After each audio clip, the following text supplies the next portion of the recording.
Oi, pessoal, tudo bom? Meu nome é Anderson, eu sou linguista e revisor de textos há mais de 16 anos. Eu trabalho, gente, em parceria com pesquisadores, com advogados e vários profissionais de várias áreas. E algumas dessas pessoas que me procuram relataram ter TDAH, transtorno de déficit de atenção e hiperatividade. Decidi gravar esse áudio para compartilhar algumas experiências aqui em relação a essas pessoas, algumas ideias para quem está escrevendo o artigo científico, a dissertação, a tese e tem TDAH, ou quem quer escrever um livro, por exemplo, ou quem escreve de maneira em geral. Eu acho que como linguista eu posso trazer muita reflexão aqui para vocês. Eu fiz uma pesquisa aqui eu já orientei também algumas pessoas com TDAH, né? E essas pessoas têm dificuldade nas atividades acadêmicas em relação ao conhecimento, aprender, em relação à escrita, principalmente por causa da concentração, né? Então, se distraem facilmente durante as tarefas de trabalho, não conseguem focar, ou então precisam de outros tipos de estímulos para aprenderem, né, muito distantes aí do que a grande maioria consegue, né, focar com um determinado estímulo. Então essas pessoas às vezes precisam de mais estímulos, não se lembram de fatos importantes, têm dificuldade para responder um e-mail, para telefonar, para escrever um capítulo de uma tese, de uma dissertação, não conseguem se organizar muito bem, têm baixa produtividade e vigora procrastinação, né? Porque às vezes elas relatam que isso exige muito foco intelectual, muita capacidade ali intelectual para o desenvolvimento dessas tarefas. O que eu digo para vocês como revisor de texto? Cada um aprende de um jeito. A escola, a universidade precisam atender uma grande maioria ali. Não dá para a educação ser tão personalizada ali por causa da quantidade de pessoas. Então, algumas pessoas nesse processo serão prejudicadas ou foram prejudicadas, né? Porque o professor ele tem que seguir o currículo, manter a escola, né? Tem toda uma... As escolas não estão tão preparadas para lidar ali com a diversidade, né? Então, é uma coisa feita ali para a grande maioria, vamos dizer assim. Só que a gente acaba acreditando que o ensino, as estratégias de aprendizagem que são mais divulgadas, que todo mundo conhece, atende ou tende a atender todo mundo, né? E não é assim. Para isso, gente, principalmente pessoa que tem TDAH, para ela se desenvolver mais, ela precisa se conhecer um pouco mais. Só que é complicado você se conhecer diante da generalização ali que você nem está incluído. Então, para isso, você precisa afastar esse pensamento dessas estratégias que todo mundo utiliza e focar em você, ignorar o que o seu amigo diz, o que a tia te disse, porque essas coisas provavelmente não servirão para você. Buscar experiência a partir de grupos de pessoas que têm TDAH, ou como eu aqui que estou dizendo para você que já trabalhei com pessoas que têm TDAH, né? E além de tudo, mergulhar em você mesmo. A partir do momento que você ou qualquer pessoa que tem determinada dificuldade ou na vida, em relação a qualquer aspecto, se conhece, você consegue se desenvolver. Porque muito disso está ligado a uma ação inconsciente nossa de não entender o que a gente é e de parte dessa, no caso do TDAH, das pessoas que se dispersam, partes dessa dispersão, por exemplo, dessa dificuldade de foco, está no foco do outro. Então, a grande chave é jogar o foco para você. E aí você vai conseguir se conhecer e entender como que você funciona. Nesse sentido, cada um funciona de um jeito. e tem que ser dada uma atenção aí individual para cada um, né? Existem diferentes tipos de aprendizagem.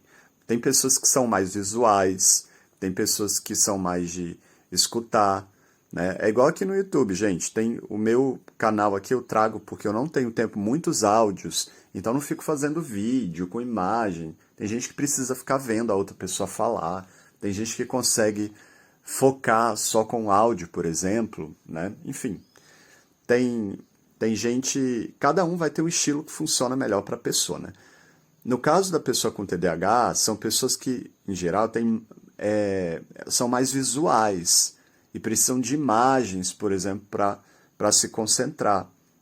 Então, o que eu trago aqui de interessante para vocês nesse caso? Uso de mapa mental, né? Diagrama, você pode fazer um diagrama colorido, né, com uma correspondência lógica de cores ali, organizado, e outras formas de visualizar e organizar as ideias. Tem alguns softwares que fazem mapas, diagramas assim de aprendizagem, que são excelentes. É só você buscar na internet, no Google, tem muita gente que trabalha com esses softwares e funciona muito bem no celular, principalmente para essa galera mais jovem que está acostumada com tecnologia. Outra questão importante é definir um espaço dedicado para a escrita. Isso é muito importante. Eu, inclusive, uso essa estratégia no meu trabalho para revisar os meus textos. Eu tenho, gente, um pouco de dificuldade para me concentrar quando eu estou rodeado. Eu acho que todo mundo tem, isso é natural. Quando eu estou rodeado de pessoas. Ou então eu não consigo, por exemplo, sentar em um ambiente de café. Se for um ambiente bem calmo, né, que não tem tanto barulho, tudo bem. Agora, sentar ali num ambiente de maneira geral e ficar ali com o meu computador ligado, como o pessoal que trabalha remotamente faz, vai para qualquer café, isso não funciona para mim. Eu, na verdade, tenho muita dificuldade para trabalhar fora da minha casa, porque a partir do momento... E quando eu falo da minha casa, eu não moro num lugar fixo assim, gente. Eu vivo viajando o mundo inteiro. Então, eu quero dizer do lugar ali que eu estou morando no momento. E até para mim, para me conectar com esse lugar, eu preciso me conectar com o lugar que eu estou. Como eu tenho várias casas, né, vamos dizer assim, eu preciso ali me conectar com esse lugar. Então, a mesma coisa que eu digo em relação à escrita para vocês, e até com base na minha experiência de trabalho.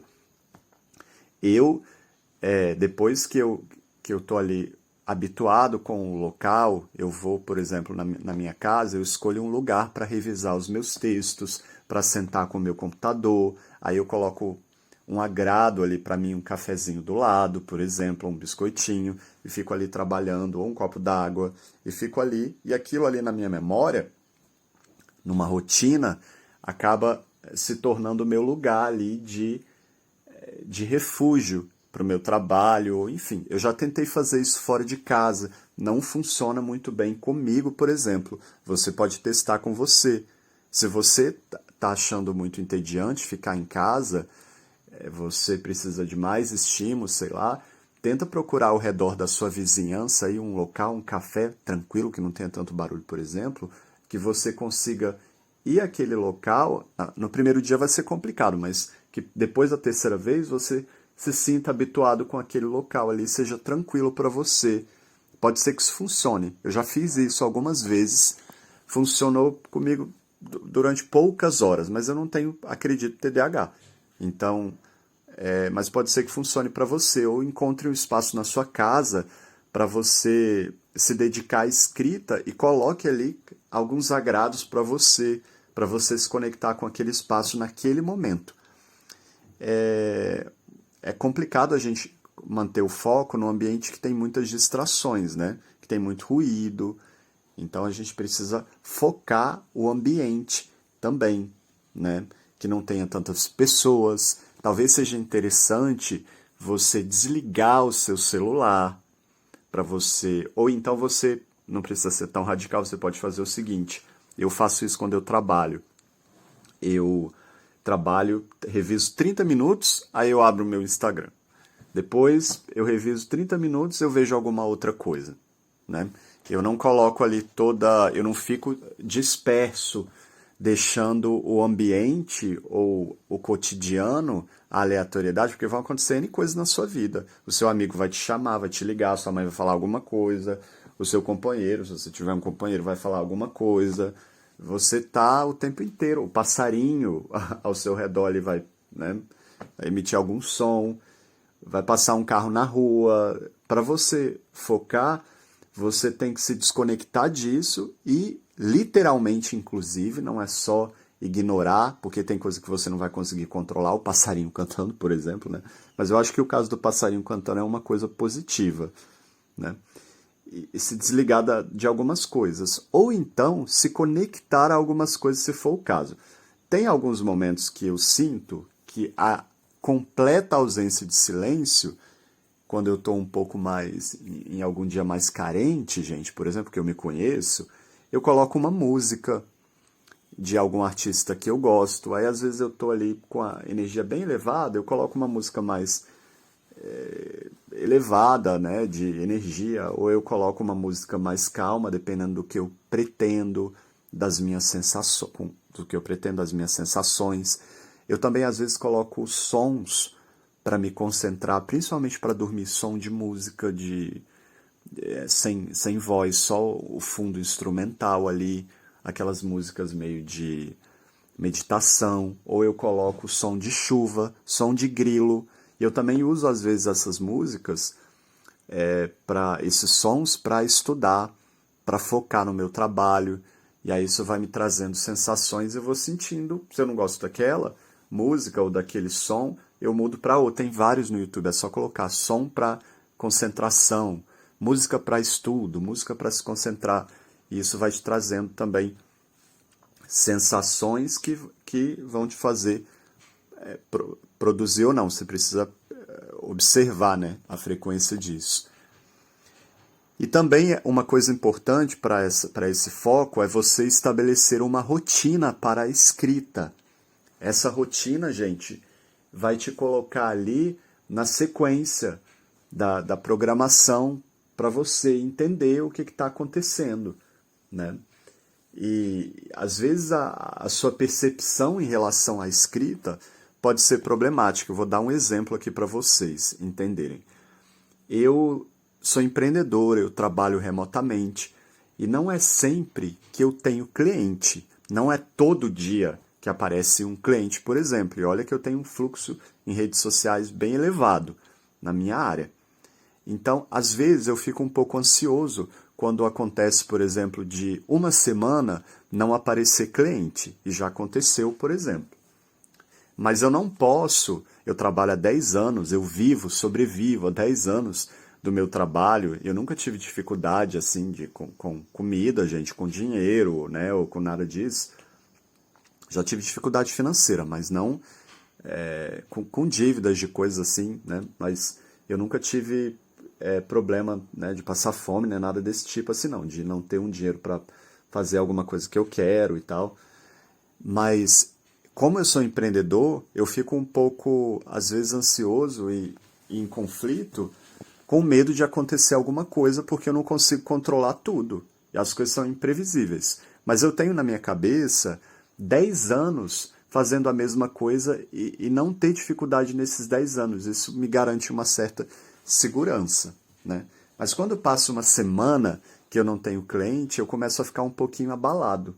E aí, o que eu faço para eu me acalmar, por exemplo? Isso pode ser uma estratégia aí que ajude vocês em relação à escrita.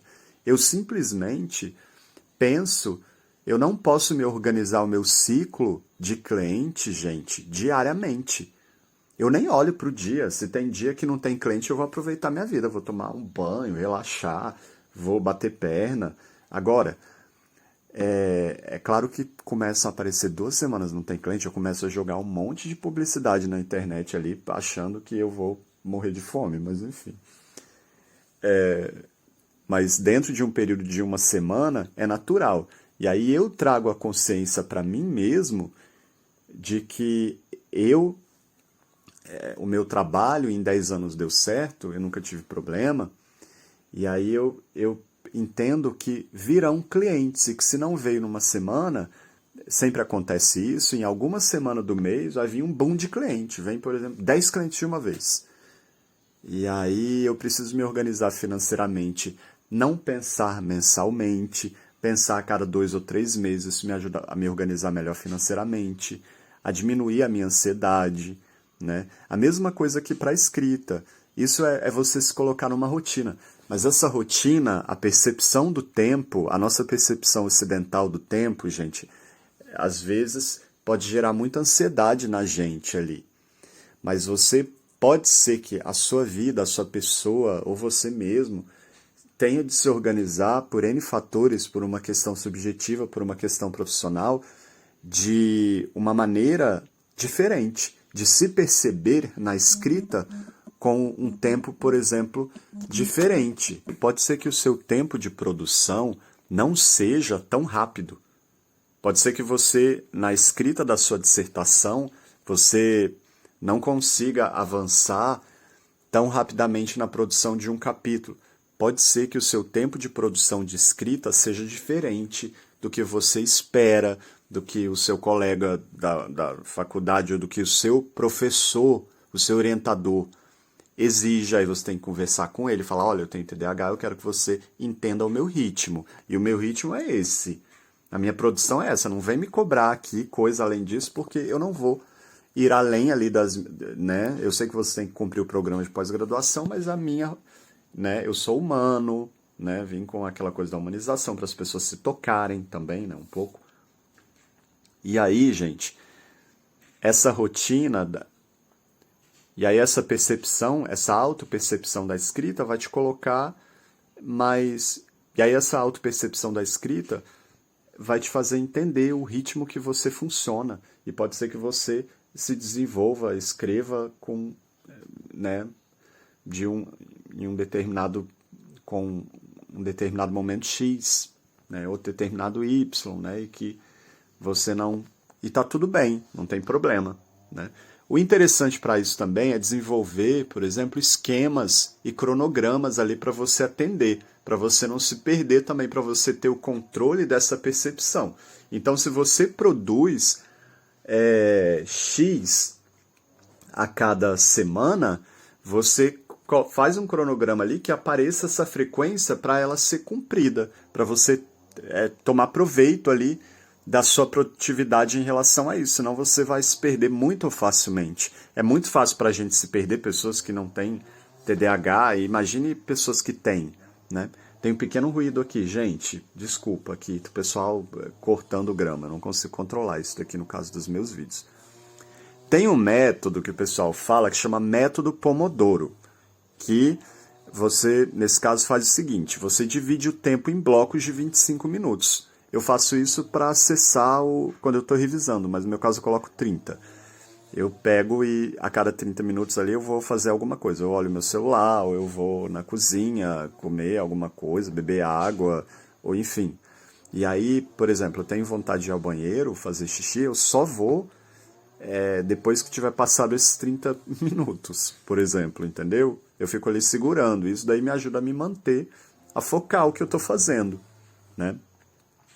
Eu uso essas estratégias, inclusive, para revisar, né? Para eu não ficar tão ansioso ali achando que eu vou terminar rapidamente o texto. E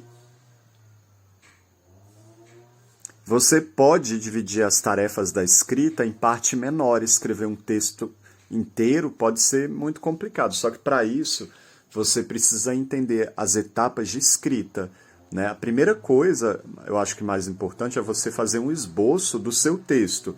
Se é um artigo, ele vai ser dividido em capítulos, subcapítulos. Aí você tem que fazer um esboço, mesmo que você não tenha certeza de como ele será. E aí, a mesma coisa para dissertação, para tese. Obviamente, você primeiramente precisa, nesses casos, desses textos acadêmicos, escolher ali o recorte temático e para os objetivos geral específico, para o problema e para a hipótese. Depois que você definir isso, você pode fazer um esqueletinho ali com os tópicos. Introdução, o que vai no desenvolvimento, estruturar os capítulos com base na temática, mesmo que depois você mude. E aí você começa a focar ali. Esses capítulos com metodologia, a introdução, né, são o referencial teórico, eles já são dados desse jeito, eles já são parte do gênero, então você não vai mudar provavelmente isso. Aí você pode começar, depois de definir objetivos, hipóteses, etc., por essas partes do texto. E aí você começa a desenvolver, olha, hoje eu vou escrever 2 páginas. Só que você tem que ter conhecimento sobre a escrita, né? Para o texto. E mesmo, acho que o importante também é você também não se cobrar tanto nesses momentos, depois de ter se dividido tudo, e pensar que feito é melhor do que perfeito. E que em um outro momento, a primeira etapa agora é produzir. Em um outro momento você lapida o texto. E lembrar também que mesmo quem não tem TDAH, por exemplo, precisa mandar um texto para um revisor, e aí em um outro momento o revisor vai lapidar o texto, e aí você consegue resolver esses problemas. É fundamental a revisão de texto, gente, para o pessoal que tem TDAH. Eu faço aqui um trabalho belíssimo para o pessoal que tem TDAH. Então você pode mandar o seu texto, nesse caso, para revisão. É interessante que você me diga isso nesse caso. Anderson, eu tenho TDAH, porque aí eu vou orientar a minha revisão ali com um pouco mais de consciência disso. Sabe o que é interessante? Uma vez, quando eu já vivi na Turquia, por exemplo, e a sessão de cinema lá, uma sessão de 2 horas, eles têm um intervalo de 15 minutos, gente. É super interessante. Então ninguém consegue ficar ali no... Olha, já é meio que cultural, assim. Ninguém vai para o cinema assistir todo o fluxo do vídeo de 2 horas. É uma coisa que, para eles ali, pelo que eu entendi, é pesada. A gente não tem isso na nossa cultura, por exemplo. A gente precisa aprender a entender como que a gente funciona. E a partir disso, estabelecer critérios ali. Essa divisão do tempo ali para 25 minutos de produção dentro de uma rotina vai te levar a resultados. E você também precisa trazer uma organização possível, né? Então, se para você é muito esforço pegar o seu final de semana e ficar ali produzindo porque você se cobra muito e acha que você foi devagar durante a semana, você não vai fazer isso aos finais de semana, você vai focar em outras coisas. Porque a partir do momento que você está bem em outras áreas da sua vida também, mesmo que seja doloroso sentar e produzir, ter de tirar algo dali, né, forçadamente, você vai fazer isso de maneira tranquila. Porque as outras, você teve o seu momento durante a semana de tranquilidade, você fez coisas que você gostou, você não está vivendo ali só a escrita e você está entendendo que aquilo ali é um processo de uma etapa muito maior que a sua vida, né? As dificuldades, gente, da escrita, você pode também buscar auxílio de um revisor. E antes disso, você mesmo, mas isso não é só nem quem tem TDAH, as pessoas que escrevem precisam voltar ao texto. O texto não é um processo assim que você escreve e termina da primeira vez que você escreve. O texto é um processo de construção inacabado. Ele é um processo recursivo. O que isso significa? De idas e vindas ao texto. Essas idas e vindas são necessárias. É claro que você vai fazer por etapas, né? Você primeiro escreve, eu acho que se compromete em fazer, em ter algo escrito, e depois você se compromete. Feito é melhor do que perfeito, né, gente? E depois você se compromete em lapidar o que você fez. É claro que isso também vai gerando ansiedade nas pessoas, mas é assim que a coisa é feita, né? Você primeiro faz, depois você vai lá e lapida, e depois desse momento, você pode mandar o texto para um revisor, avisá-lo sobre as suas dificuldades para que ele oriente a revisão nesse sentido. Isso também vai facilitar o trabalho do revisor. Você pode me mandar o texto, por exemplo, eu reviso há mais de 16 anos e eu tenho muita experiência em revisar textos de pessoas que têm TDAH. Então, você pode mandar o texto para mim, por exemplo, vai ser um prazer. E você me diz as dificuldades, o que você observa, ou se você não observar nada, não tem problema, manda o material e eu posso até te dar um feedback ali olha, você troca muito a palavra X pela palavra Y, né? Pedir esse feedback também do revisor para você se tornar mais consciente em outros processos de escrita do seu texto, ler a revisão do revisor, ver o que o revisor alterou no seu texto e comparar ali o que pode ser melhorado. Isso vai te trazendo um processo de consciência para o texto muito legal. E ter esse fluxo de consciência, de tempo, de que você está avançando, né, numa sequência organizada lógica. Se você distribuir o seu tempo ali para você escrever um capítulo por semana, começa, quando você se sentir desesperado, a olhar para trás e pensar assim, olha, eu comecei com um capítulo, agora eu estou no segundo, ainda não acabou, mas eu me organizei dessa maneira. Né? É claro que você vai pensar numa perspectiva também bem mais afunilada. Se eu penso na semana, o que tem dentro da semana? Dias. Quais dias da semana eu vou produzir? Eu não consigo me comprometer especificamente com um dia, mas eu tenho certeza que aos finais de semana eu não quero escrever. Então, você já tem um campo delimitado de segunda a sexta. Não vai ser aos finais de semana. Eu produzo mais de noite, Anderson. Então você vai colocar de noite ali. Não consigo de maneira alguma produzir de manhã. Eu sou uma pessoa assim, gente. De manhã eu tenho um rendimento baixíssimo. Eu já me conheço. Então, o meu cérebro não funciona muito bem de manhã cedo. Mesmo que eu tome café, faça exercício físico, eu não consigo malhar de manhã cedo. Eu não consigo produzir muito bem de manhã cedo. Minha cabeça não está muito boa. Eu preciso revisar, por exemplo, o meu trabalho, eu fazer outras atividades a partir da tarde. Eu durmo muito, gente. Dormir é uma coisa muito importante assim pra gente, como ser humano, para nossa saúde de maneira geral, né? Então, assim, pessoal que está muito estressado com escrita tem que dedicar tempo a dormir, né? E a ver os horários ali que você vai funcionar melhor. Ou, né, eu à noite funciono muito bem. Como que você funciona melhor? À tarde? À noite? Tanto faz, Anderson. Então, você vai ter mais flexibilidade. Agora, quanto mais específico, melhor para você, na verdade, né? Porque você vai estar bem afunilado, eu acredito, para focar naquele período, naquele momento e tirar proveito daquilo. E se lembre de fazer um agrado para você mesmo, de colocar um cafezinho, de se cuidar, de se tratar bem, né? De entender que você está fazendo ali o possível. Né? E se pessoas nesse processo, como seu orientador, tentarem te colocar para baixo, você vai lá e fala com a pessoa, olha, eu tenho TDAH, o meu ritmo é esse, e é isso, acabou. Né? E a pessoa vai entender. Ou se ela não entender, você vai colocar os limites, né? Porque senão as outras pessoas colocam limites na gente, né, gente? E os donos das nossas vidas somos nós mesmos. Gente, um abraço a todos, espero que esse áudio tenha trazido muita reflexão. Vou gravar um outro áudio aqui para o pessoal que tem TDAH e enviem o material para revisão, para minha revisão. Os meus contatos estão aqui embaixo. Um grande abraço para todo mundo. Tchau, tchau.